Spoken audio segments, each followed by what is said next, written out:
अच्छा, एक अनुभव और सुनाता हूँ 2-3 मिनट में। एक बार मैं ओपीडी में पेशेंट देख रहा था। मेरी ओपीडी काफी बड़ी है। नॉर्मली लोगों की 100, 150, 200 स्क्वायर फुट का कंसल्टिंग होता है। मेरा कंसल्टिंग बहुत बड़ा है, मतलब ये जो विड्थ है इससे भी दुगना से ज्यादा है, ऐसा बहुत बड़ा है। अपना ऑडिटोरियम हॉल का जो डायस होगा शायद उससे भी थोड़ा बड़ा होगा। अलग अलग यूनिट्स ऐसे लगे हुए हैं। मैं कंटिन्यूअसली ऐसे मूव करके पेशेंट देखता हूं।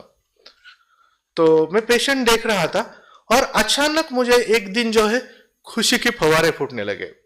कुछ कारण नहीं था, इतनी खुशी, इतनी खुशी, इतनी खुशी की खुशी का पारावार नहीं। और जैसे शरीर का वेट खत्म हो गया है, जैसे बलून के अंदर हवा भरने के बाद उसका कैसे वजन होता है, ऐसे शरीर का वजन हो गया। और मुझे कुछ मेहनत नहीं करनी पड़ रही थी। मैं एक एक पेशेंट को देख रहा था, मुझे बुद्धि का यूज नहीं करना पड़ रहा था।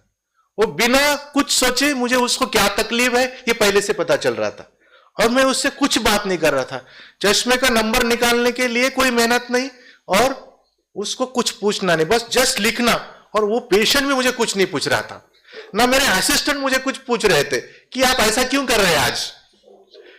और बिल्कुल इतनी आनंद विभोर अवस्था, इतनी खुशी की अवस्था, एक के बाद 2 घंटे तक वो अवस्था रही।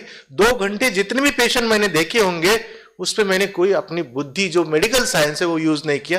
पेशेंट को दवाई लिखता गया, देखता गया, परंतु उसके लिए मैंने किसी प्रकार की मेहनत नहीं की। 2 घंटे के बाद दोबारा मैं नॉर्मल स्थिति में आया, तो मुझे फिर मेहनत करनी पड़ रही थी।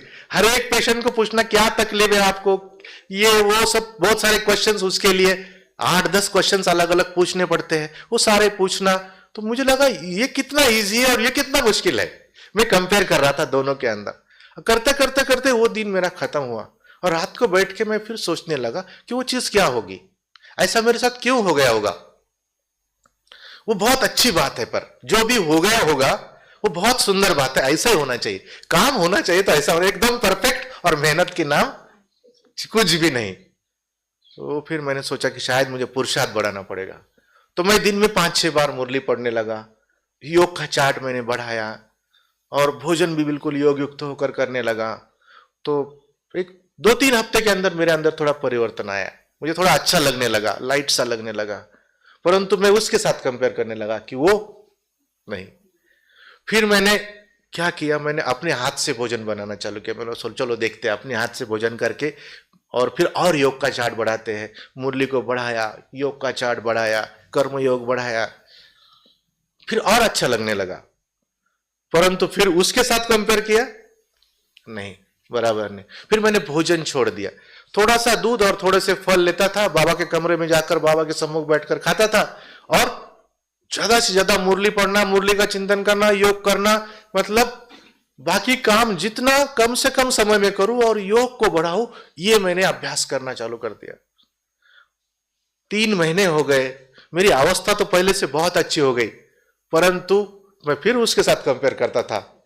नहीं, मैं बाबा को बोला, बाबा मैं अब इससे ज्यादा नहीं कर सकता हूं, मेरे से जितना कुछ बन सकता था उससे ज्यादा मैंने किया है। अब मुझे आप बताओ कि ये क्या चीज थी और ये क्या अनुभव था।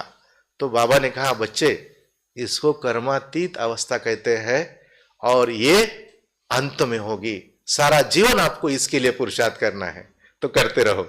फिर गाड़ी नॉर्मल सी चालू हो गई। तो आप देखो बाबा कितना जादूगर है, कितने सुंदर सुंदर अनुभव कराता है, और हम सभी को उस कर्मातीत अवस्था तक पहुंचना है। ये कोई मेरा अकेले का अनुभव ऐसा नहीं है, हर एक को वहां तक पहुंचना है।